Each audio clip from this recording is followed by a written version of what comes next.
This episode is brought to you by Bleacher Report. How do you follow sports? From college football to the NBA, Bleacher Report brings you the latest news, live scores, and epic highlights from your favorite leagues, teams, and athletes, all in one app. Dive into exclusive shows hosted by your favorite athletes and original Bleacher Report series with breaking news, rumors, and predictions all season long. Download Bleacher Report to personalize your coverage. This episode is brought to you by Honda. When you test drive the all-electric Prologue SUV, there's a lot that could impress you about it. There's the generous passenger space, the clean, thoughtful design, and the intuitive technology. But out of everything, what you'll really love most is that it's a Honda. Visit honda.com/EV to see offers. By the time you're finished listening to this Pepsi Zero Sugar, you'll be 15 seconds closer to kickoff. Stock up now. Bengals game day is so close, you can almost taste it. Bengals watching. Better with Pepsi. Thanks for choosing this free Anfield Index podcast. If you'd prefer to listen to this or any of our other shows without adverts, then now's the time to check out Anfield Index Pro. With AI Pro, you can supercharge your entire listening experience. You'll not only get all of our podcasts without the ads, but you'll have them far faster with our Quick Publish feature available exclusively for subscribers. AI Pro also puts you in the heart of our sound studio, with an option to listen to many of our shows live and interact with the podcasters in real time as the shows are recording. Upgrading couldn't be easier. AI Pro is available on all popular podcast platforms. Just head on over to AnfieldIndexPro.com and get started today. Hello, everybody, and welcome to the latest Anfield Index Under Pressure podcast. My name's Dan Kennett, and with me this week, it's just Mr. Simon Brundish. Evening, Si. Merry Christmas. Darth, Merry Christmas. What a great Christmas to bit to. Well, is this the third one where we've led in the last 5 years? Yes, I think so. I think 18-19 we did, for sure. Actually, The title year, yeah. I think we've done it. I think we've done it twice without winning the league, but I don't feel like that's what we're seeing right now. Yeah, what a time to be alive. So first of all, Merry Christmas to all you lovely listeners. We don't have Barts or the boy wonder Hamzah this week for various Christmas-related reasons, notably because Hamzah was sunning it up at Wolves 2, Man United 0. Yesterday, so he didn't actually have time to watch the Reds because he was too busy watching Man United get in the latest humiliation. But what a shame. What a shame. What a terrible result that was, Si. Lots of terrible results this weekend, there. It was, and we were last to go on Boxing Day. It had all nice little segue there, Si. The results had all fallen our way, and there was, everybody was feeling good going into this game, right? And I got a late ticket. I was off to Anfield again for the first time in a couple of months, and it was really genuinely exciting going there, and the mood, the anticipation was palpable. I think so. Is it? I wonder how much the fog, the weather changes the feeling, because it's pretty miserable, to be fair. Yeah. Because a lot of people won't actually get to go to the game. Yeah. And maybe their experience of attending football matches is a little limited. And my experience is that going to the game has a feeling. So I get a feeling just approaching, like seeing it. But once you get inside through the gates, there is just a feeling. I don't know how else to describe it.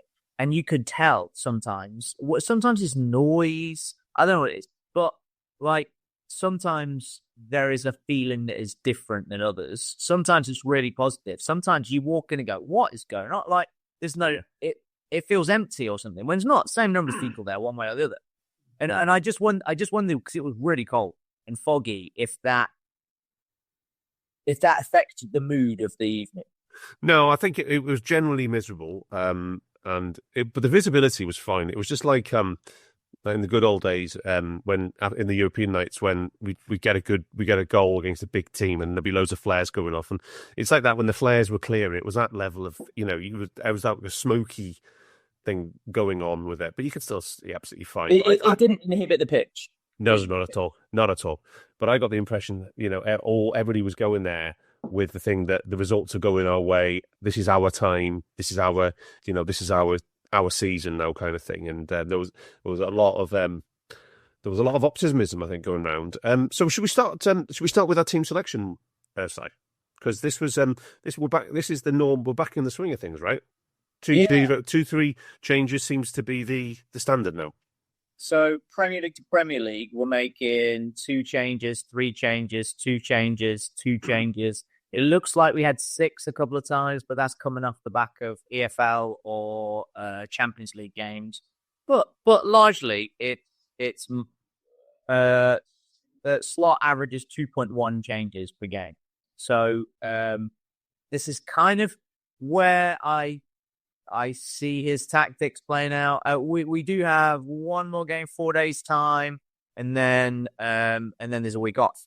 So this is that first scheduled game day +4, which is free. So just remind everybody what the importance of game day +4 is. So physiologically, humans tend to take elite form humans, their tissue quality and their replenished energy systems seem to be back to a physiological norm after the 3rd day. So on the 4th day, that is the most common day where the physiology of a footballer is returned back to homeostasis.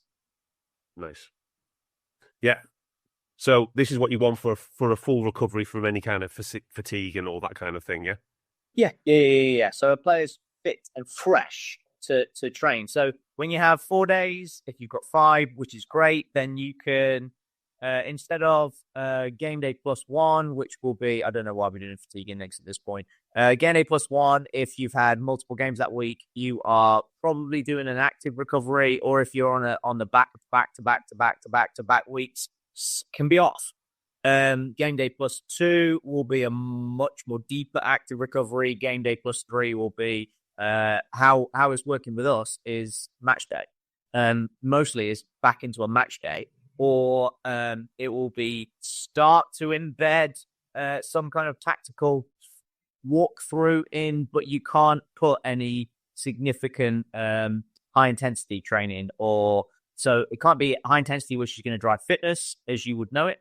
It can't be high intensity from a repeat sprint perspective, which causes fatigue because we've got a game the next day. So you can only do really, really short bouts of anything, which is going to, because game day +3 becomes match day -1, which all you're going to do is try to ramp up the nervous system again so it's firing and ready to explode the next day. That's the idea. So you can't add load, you can't add any fatigue, you can only try to improve freshness.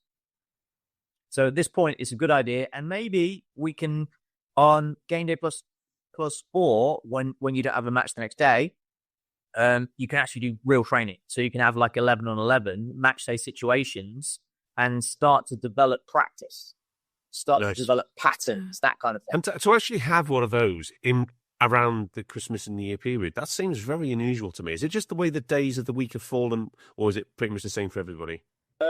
Days of the week. I don't think this is uncommon when it comes to like midweek Christmases. I don't like midweek Christmases because I like working and most people don't. And very often it ends up being like almost a week. Yeah, people have like almost 2 weeks off. When you got that thing going on. I don't enjoy it at all. But yeah, it's uncommon this time of year, dependent on TV. So there is often this week after West Ham before the next game over New Year. There is often a weird period of like 5 days. Or sometimes 4, sometimes 5, sometimes 6, but very, very rarely is it a full week. Yeah. And we have a full week this week, but it's yeah. So it just seems a bit of a luxury to have like that full recovery day before we play Man United. But I'm not complaining, right? Last year we had 1 day.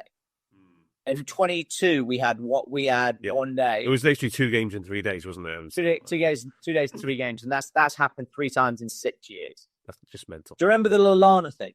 Yeah. It's the mythical he ate pasta for a day, didn't he, in between, and then ran 13K or something. Yes, 13K, and it was 28 hours between games. Just madness. Yeah, madness.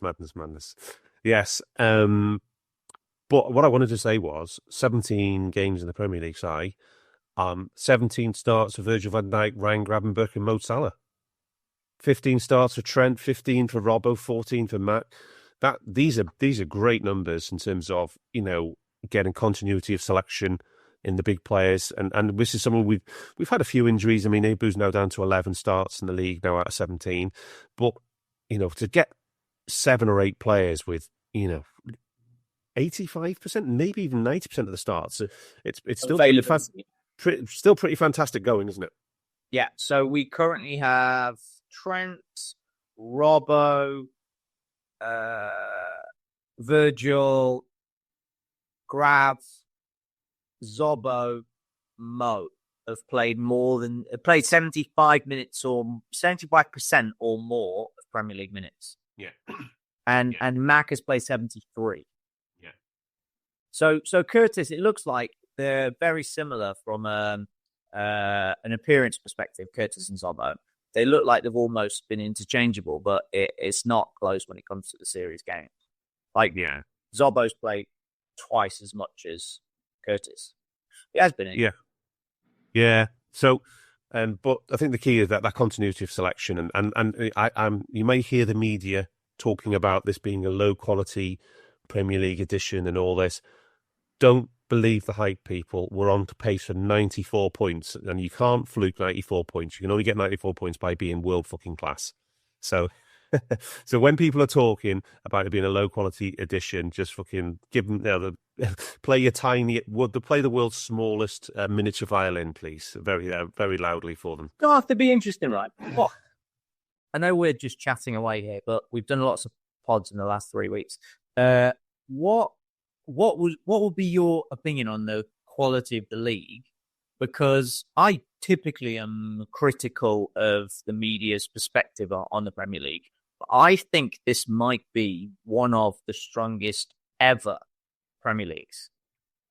From a club perspective, a dominance of a full team or 2-team perspective. Yeah, I think of the across the whole 20, I agree with you, because I don't think the quality of manager in the Premier League has ever been higher in terms of all 20. Whether you know, Man United are an absolute basket case. We know this. They spent £1 billion to be not very good at all. There's Tottenham. I got issues with There's too many managers with inflexible philosophies now. Russell Martin. Game models. Yeah. Ange Postecoglou. Has he been sacked yet, Postecoglou? Or... Yeah, I don't think so. I think if he loses a couple more, I think he will be. Is that right? Well, I mean, he's lost 9 games out of 17 in the league. It's just shite. I mean, there's a lot of good managers in the league now. Particularly the lad at Iraola at Bournemouth is doing really good. When Nuno Espirito Santo he's a good coach. He's just defensive. But he's still a good coach. There's not that many dinosaurs anymore. So I think that's the biggest thing. My feeling is, right, we're at the zenith of this incarnation of high performance, as it's now called in football, where you have every team now has an analytics department. Every team has a trusted, an integrated analytics department. And whether or not they're integrated within the coach's setup and work with the coach's game model, or that's up for debate. Right? And I think we've got a few that are even high profile that they don't quite match up. Man United is a case in point. I think Chelsea are a little bit out over their skis because I don't think their game model matches up with the Maresca. But what we do have is a convergence of the backroom stuff. So now all the teams have sports directors or some form of sporting director, which utilizes analytics. So for the first time in history, even the worst teams are recruiting like Brentford, that they are recruiting really high quality for a specific purpose. Whereas I feel like it actually aligns with the shit manager that you're talking about, that you're insinuating no longer exists, right? But those shit managers, they will buy players from their mates, their mate being an agent, that they would buy from their agents. And that doesn't align with having a cohesive unit on the pitch that's doing a specific set of tasks which produce good football. And I, for the first time, having looked through lots of ridiculous arguments in the last week over idiot-like fans, made me look historically at different seasons and different teams in those seasons. I don't think there has ever been 20 teams in the Premier League that the best team in the league could buy a player from. And I think Man City or Liverpool could buy a player from a good player from every single team in this league. And maybe, I think most of the teams have 3 players that are worth buying. I don't think it's ever existed before. No, I think that's a really good point. That's a really nice way of looking at it. I was listening to somebody talking about the Bournemouth and right, the focus was Ryan Christie and one of their other midfielders, and basically that they're running 12.5k basically every game. That there are no sprints in the league, and it's basically like exactly the kind of thing you've been talking about for 5 years. The importance of physical. It'll cover up a lot of sins if you've got a midfield who you can just run all day. Yeah, but we're now seeing the benefits of having the EPPP. I know we're going off on a tangent here, which is the thing that sets the standards of academies by the Premier League. It's been really, really productive, really beneficial to set a core standard of values of how an academy system should work. And the outcome of that is we've been recruiting huge, big, fast, strong lads. So you're getting these massive numbers, but there's a minimum standard of first touch, of technical awareness and tactical understanding, which has never happened before, because we now have, for 12 years, every team in the Premier League has an indoor pitch. And people grossly underestimate or don't even consider how important that has been for the tactical development of English teams. Whether you're ordering wings for the game, whipping up a 7-layer dip, or ordering pizza, there's something about football that makes you want to eat. And this football season, Uber Eats has the best deals on game day food. No matter what you're craving, from 2-for-1 pizza to buy one, get one wings, Uber Eats will be dropping new deals each week, all season long. Uber Eats, official on-demand delivery partner of the NFL. Order now. Terms and conditions apply. See app for details. Chronic migraine is 15 or more headache days a month, each lasting 4 hours or more. Botox, onabotulinum toxin A, prevents headaches in adults with chronic migraine. It's not for adults with migraine with 14 or fewer headache days a month. It prevents, on average, 8 to 9 headache days a month versus 6 to 7 for placebo. Prescription Botox is injected by your doctor. Effects of Botox may spread hours to weeks after injection, causing serious symptoms. Alert your doctor right away, as difficulty swallowing, speaking, breathing, eye problems, or muscle weakness can be signs of a life-threatening condition. Patients with these conditions before injection are at highest risk. Side effects may include allergic reactions, neck and injection site pain, fatigue, and headache. Allergic reactions can include rash, welts, asthma symptoms, and dizziness. Don't receive Botox if there's a skin infection. Tell your doctor your medical history, muscle or nerve conditions, including ALS, Lou Gehrig's disease, myasthenia gravis or Lambert-Eaton syndrome, and medications, including botulinum toxins, as these may increase the risk of serious side effects. Ask your doctor and visit BotoxChronicMigraine.com or call 1-800-44-BOTOX to learn more. This episode is brought to you by LifeLock. The holidays mean more travel, more shopping, more time online, and more personal info in places that could expose you to identity theft. That's why LifeLock monitors millions of data points every second. If your identity is stolen, their US-based restoration specialist will fix it, guaranteed, or your money back. Get more holiday fun and less holiday worry with LifeLock. Save up to 40% your first year. Visit LifeLock.com/podcast. Terms apply. I don't need a VPN. I've got nothing to hide. Ha. This is what I used to tell myself before I hooked up with LibertyShield.com. Not only is my home internet now fully encrypted, but I can now access all the websites I want, whenever I want, and do so from absolutely anywhere. As a Liverpool fan, I love to know I can now watch every match, regardless of whether it's on UK TV or not. My Liberty Shield VPN makes sure nothing is blocked and guarantees me super fast streaming speed throughout that match. You can get connected right now with their software package, which includes a 48-hour no-obligation free trial and instant access to their apps for Apple, Android, Fire TV, PC, Mac and Android TV.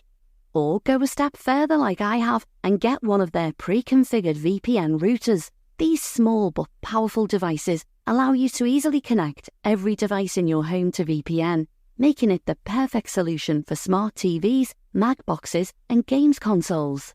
Visit libertyshield.com today and use coupon code AIVPN25 to get 25% off at checkout. I'm not sure there's a player I'd buy from Leicester, though, Si. I was very disappointed with Leicester. I might buy Chowdhury so I can shoot him. He's still there. They are quite bad, and they recently appointed Ruud van Nistelrooy, and since he's been there, they've been conceding over 20 shots per game, and that trend, luckily enough, continues. Shall I do the match summary quickly while we're here, talk about the stats? So we didn't quite get 20, we got 19. So it was 19 shots to 4. Barts has got the possession of 64-36. Opta thinks for 68-32 for us as well. The on-ball time, we had just under 50 minutes on ball. Leicester 33 minutes. 90 shots to 4. 7 shots on target to 1. 14 shots in the box to 2. Only one big chance to nothing. I'm assuming that was going to be the one after about 3 minutes, Si. No, it's Curtis's. It's Curtis' goal. Oh, Curtis's goal, of course. Which is really weird because Mo's the one you're talking about, the back post, the first generation or first iteration of Gakpo reversing what Mo's been doing to him.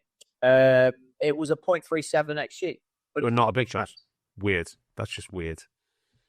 The XG models, it was 2.01 for just called it 2 for us, 0.3 for Leicester. That's a pretty dominant performance. 1.7 expected goal difference there, and we converted our we had 4.5. We didn't convert very much of our threat to XG, only 44%, and that kind of fits with Leicester were very deep. Our final ball was pretty terrible a lot of the time. It was a lot of the most crosses we've ever put in. Yeah, there was a lot of activity around the Leicester box, which didn't necessarily result in shots. Leicester's was also though bad. They were also at 42% there as well. So yes, and whilst we did have the first opportunity of the game, so I think does it get saved onto the post? Yeah. But then it comes back out to Curtis, and I don't know what was Curtis trying to do here. He looked like he should have just tried to get the shot off. Was he trying to get into a better position and for the goal and then he just gets it nicked off him? It was really weird, wasn't it? Because Curtis is a unique player, I think, in that how he's forged this version of Curtis Jones, from the different tasks he's been set over the years, whatever, to be in this now, right? I would put him amongst the top 5 players in the league of what the kids call press resistance. But basically, he shields the ball better than anybody else. He is like Mark Hughes. He gets his body between the Jimmy ball. Lloyd Hasselbank. Yeah, it's true with his massive butt, but Curtis doesn't have it. But he manages to manipulate his feet quickly to get his body in the way of the ball from the. And this was one opportunity where he could have earned a penalty, and he didn't quite shift his feet fast enough. So the keeper brilliantly managed to reach around him and knock the ball clear.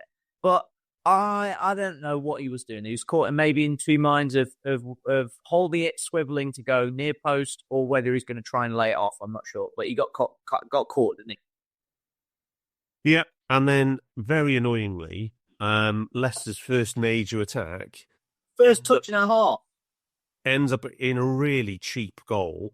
And I wasn't on last week's pod. Hamzah did say at one point, he made a reference that if Darth was on the show, he would have said that we were running hot early in the season, and this is the regression. And I would have said that, and I am going to say that because our opponents have now scored 7 of their their last 11 shots on target. Wow, we've been through a period like this before. When 36% save rate. 36% save rate. And over the last 6 games, including Newcastle, it's a 55% save rate. So, but it's lots of bobbles, lots of deflections. Yeah, just the bounce of the ball not going in our favour as it was. And this is what we always talk about with the bounce of the ball in full footy. You know, the same thing can happen 10 times, and the ball will bounce in different ways. Every time, and you know, it's either slightly in our favour or slightly against it, and it's just those little things that bring down things like save percentage, you know, and you know, convert them, you know, low percentage shots into goal, because this was an 8% chance, I think they gave it to Jordan Ayew. Yeah, that's it, and then he didn't get yet. He probably hit a 3% chance at Ali, straight at Ali, and it deflected into the corner into an unsavable shot. Yeah, 92% post shot, 0.92 post shot on this little dribbler. So talk us through it, Si, because it was not a very nice goal to concede. It wasn't. We had the whole width of the pitch to shuffle over. To be fair, they built it out from right to left really nicely. And one of the things I really enjoyed about it, which didn't end up being particularly beneficial, but it was good process, was as they shifted the ball to the left-hand side, Trent popped out to go and press, at which I think is probably Klopp. I don't know if that's by design for Slot, because he's done it twice in the last couple of games, we've conceded for it. But Grav was aware of it, and so he played like an actual 6, and he sprinted his nuts off to get back and cover Trent and play as a right back. So they carried the ball down the left-hand side, down our right-hand side, and Grav just played right back, at which point Trent, and held up the winger. Trent should have come back to double bank, and he didn't. Instead of coming back at a 10, he probably ambled back at a 6 or 7. But he also was still back in time. He could have double banked, which is to create a 2-angle block, which siphons which direction the attacker is going to go in. And he didn't. He just stayed inside, probably 3 meters away.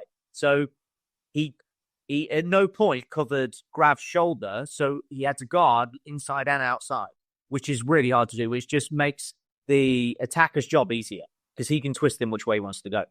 Went outside, went inside, played the ball ahead of where Joe Gomez would have been. Joe Gomez had come near post. Virgil had tracked the runner across really well, but then kind of, I think if this was a Champions League final, Virgil slides that ball out of play. But he didn't. He let it go to Robbo, who was going to be behind him, but the ball, it kind of, I don't know if Robbo was in the wrong position. It went deeper than Robbo, and so it just favoured Ayew. Ayew did this weird turn. Robbo sold the dummy. If there was a dummy, I think it's just a bad manoeuvre. Virgil got back in, and just what you're talking about, just bad luck. It just clipped his heel. Yeah. It was just a horrible, easy, cheap goal to concede. It was just soft. I hate conceding goals like that. But yeah, it was touching a half, man. I know. Yeah. And I mean, bloody hell, how many times have you played against the Ayew Jordan? And I mean, I can't believe they're still playing. So... When they came to England, Andre, I was like 42. Yeah, and I was just looking at Jordan. He's 33 on Wikipedia, but yeah, Andre, goodness me. Yeah, so yeah, very, very annoying. And yeah, it just continues that recent theme. And one thing we talked about early in the season was how good we were at controlling the game state, particularly when tied. And we are still pretty damn good, to be honest, overall. And we just get the numbers just lost on them is typically at this exact juncture when I needed them. So the Yes, so when the game state is when the game is tied, we're still only conceding 0.76 expected goals per 90 minutes. So that's still a very, very low number, way below our overall level of expected goals conceded. But we have now conceded 10 goals when tied this season from 5.8 expected. So all of a sudden, we have got a massive swing of about, I think at one point we had conceded 2 goals when tied from about 6 XG. And so we've gone from one big overperformance there with Ibu and Ali at the start of the season. And we've had a real run of scoring really cheap and easy goals when the game is tied on. Obviously, we had the Fulham game twice. And the Newcastle, how many go-aheads did we concede in Newcastle? 2? Yeah. Yeah. And another one in this game. So, yeah, all of a sudden, then you've conceded 10 goals from 5.8 expected when tied. But this is only, I covered it in the pod, this is only the 5th now big chance we've given up when the game is in the balance.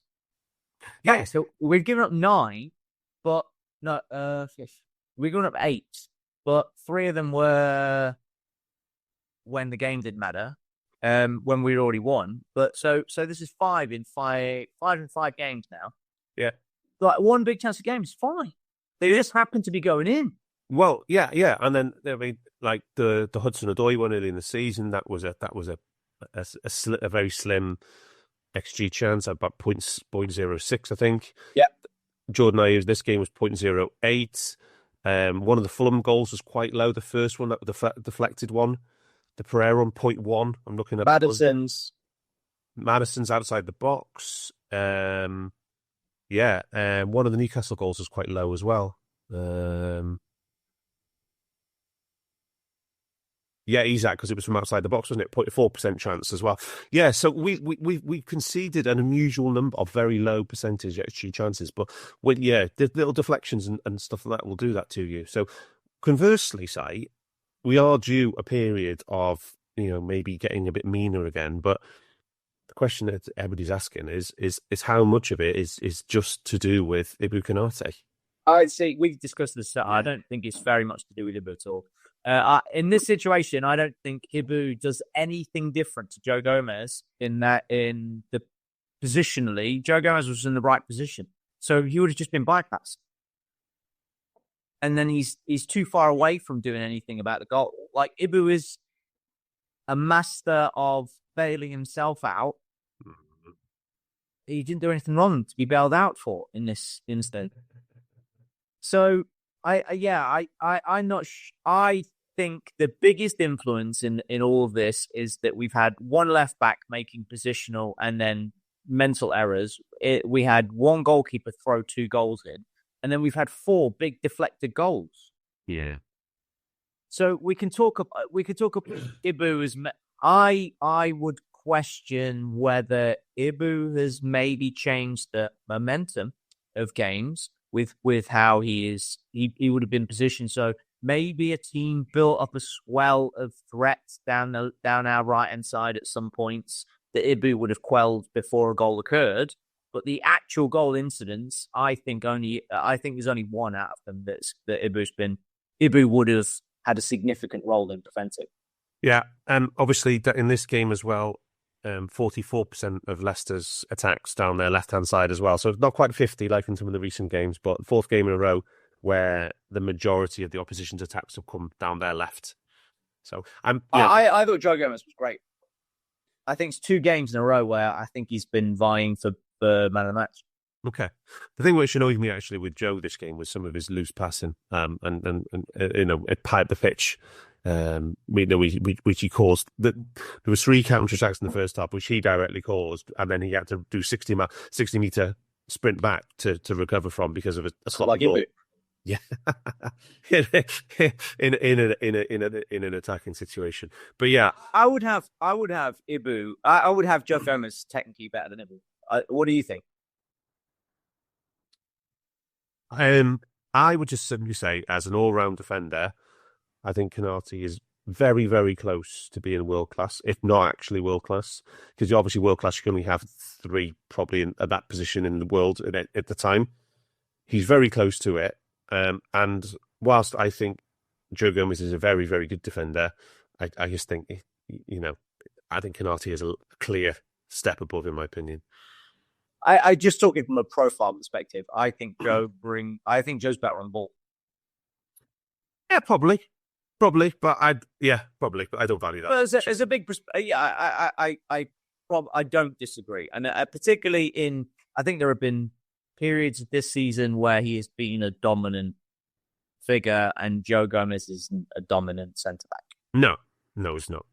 No, although it's just what annoys me is that it's the goals will come down. Teams attack down our right, down their left, and he was so good earlier in the season. He was. I think he was better than Van Dijk until he got injured overall. Yeah.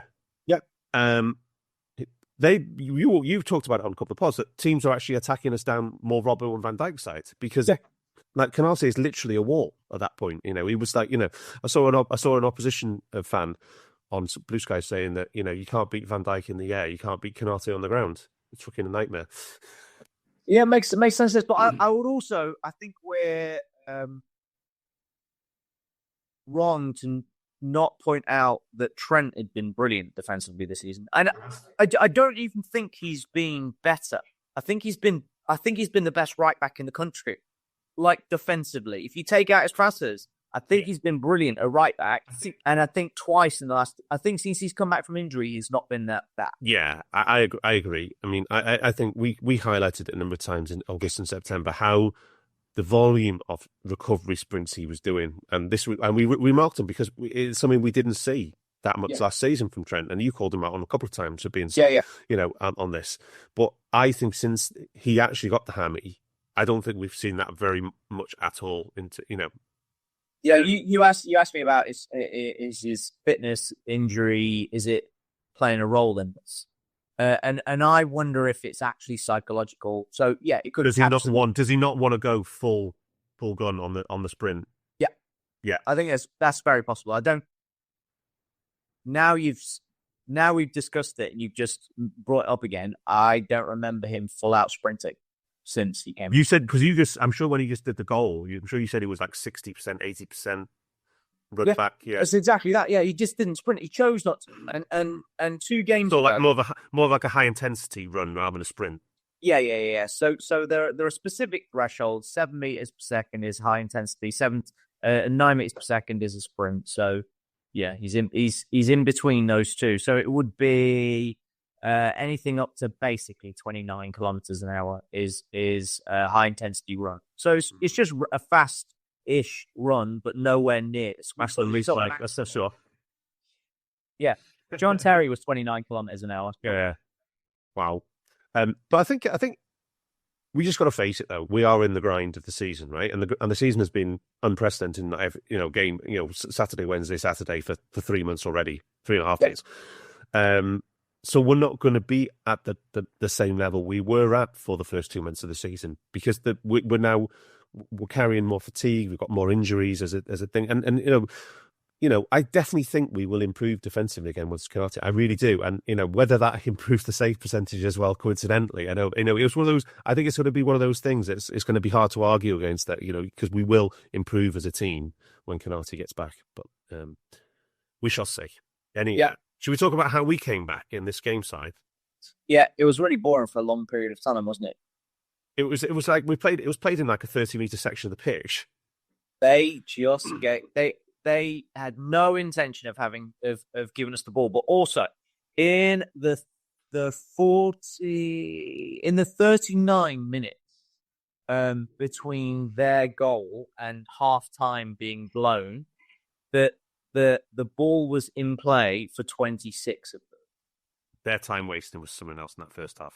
Absolutely. 2 minutes added on time side. Hey guys, it's Eddie Gibbs from Anfield Index here. I hope you're enjoying this podcast, and I'm sorry to call time on the show before it ends.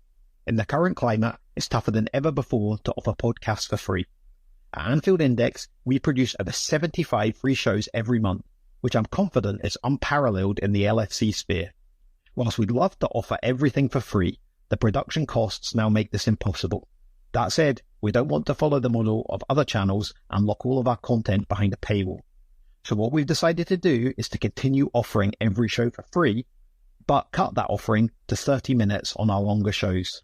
So to get all of our shows in full and enjoy the best of everything we have to offer, we really hope you'll consider supporting the channel and signing up at AnfieldIndexPro.com. For about the price of 1 cup of coffee, you'll get every podcast in full with 0 ads. You'll also get access to our LFC VIP community, where you can enjoy live podcasts, engage with our podcasters, and chat with other Reds in real time. So that website again, AnfieldIndexPro.com. Join today. This podcast is part of the Sports Social Podcast Network.